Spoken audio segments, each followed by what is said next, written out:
Okay, well, we're back to the dead tree and the National Association of Home Builders guidelines, and you've got a link to that inside your report right in front of foundations. And you've also got a copy of it in your cloud folder that I made for you that's got extra pictures that weren't published inside of your report and other supporting documentation and a list of all the videos. But the video links are baked into your report. But your tree looks sick. Your tree looks like it's dying, and I think the National Association of Home Builders thinks that your tree should last longer.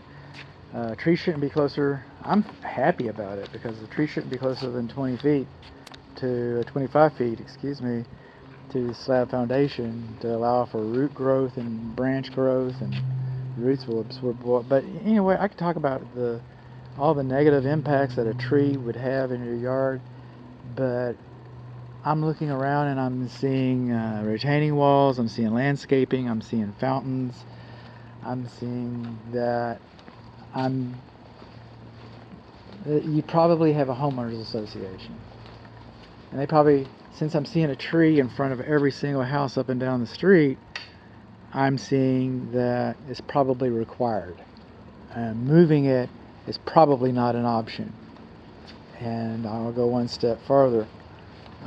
Not being an option, if this tree dies, if this tree's dead, like I said, right now the home builder will replace it, or should, or whatever they, y'all come to terms with. But if your warranty goes out and now it's December and you're past your 1-year warranty and the tree dies, to avoid the wrath of the homeowners association, you may be paying to replace this tree yourself. And this used to be, if I remember correctly, and I probably don't, but this was farmland. Like, I think it was cotton that was grown out here or whatever, and then it's all been graded and everything. And when that happens, we placed a lot of houses here, and when we placed a lot of houses here, we displaced a lot of animals, like field mice from the fields that were the crops. And those mice don't know that they're not on the deed. They just know their digs got better. So a lot of times people will spray foam around the garage car entry casement because they don't want the mice getting in. And I get that, I understand. But this should have been cut back, and I think it was. I'm not going to peel it back, but this is not supposed to be in direct contact with the ground, with this concrete, because the concrete is porous. The wood is cellulose, capillary action. Okay, water will weep up and rot your wood. But now we filled the gap, because there's supposed to be a gap there, and we filled the gap with foam. And foam is like a sponge, and so now it's going to hold water next to your wood, causing it to rot. We don't want that. So I don't know what the final answer is. Maybe the mice are under control now. Maybe a cat. Maybe get yourself a falcon or a hawk, or I don't know. But no, it's not supposed to be like that. Now we're in the garage, and this is kind of like flat work. I could put it in different sections, but right here, in fact I will. This is called spalling, and I believe the National Association of Home Builders thinks that's a repair.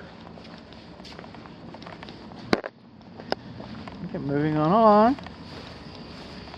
Because the house faces east, right? So this is the north side of the house. It's the cool side of the house. There's the air conditioning. We got a whole video about that. Electrical, we got a whole video about that. We got some videos. But we're over here and we're still looking. I'm talking about the parch coat, talking about the wood mulch next to the house. We're talking about all these things, And then we come over here and our grass isn't germinating over here. It's not growing. We got some root rot. I thought they said something about root rot in that publication I keep referring to. It's not a real heavy read, but it's the way the builder can kind of control everybody's expectations and what you should expect to get fixed, which I don't think it's nearly complete. But all the same, there's a reason why your grass isn't growing. There's a reason why your grass is growing. There's a reason why your grass isn't growing. There's a reason why your roots aren't growing, where you got root rot. There's a reason why your grass isn't germinating. I think I'm gonna look that up when I get home. And it is kind of draining. I just threw it down there. It's a little higher here. It's not what I wanted to find. I mean, actually it's a good find. To find that, actually that's a good find. But this is what I was expecting, unfortunately. That's level. Okay, see, builders, okay, God love them, but they understand grading okay. Gotta go down 3 inches within 8 feet. I get that. But they don't understand drainage so much. And your builder's gonna tell you, you know what, I'm gonna do a video about that. And I'm gonna put it in the grading and drainage section. Maybe that'll help with the conversation this Friday.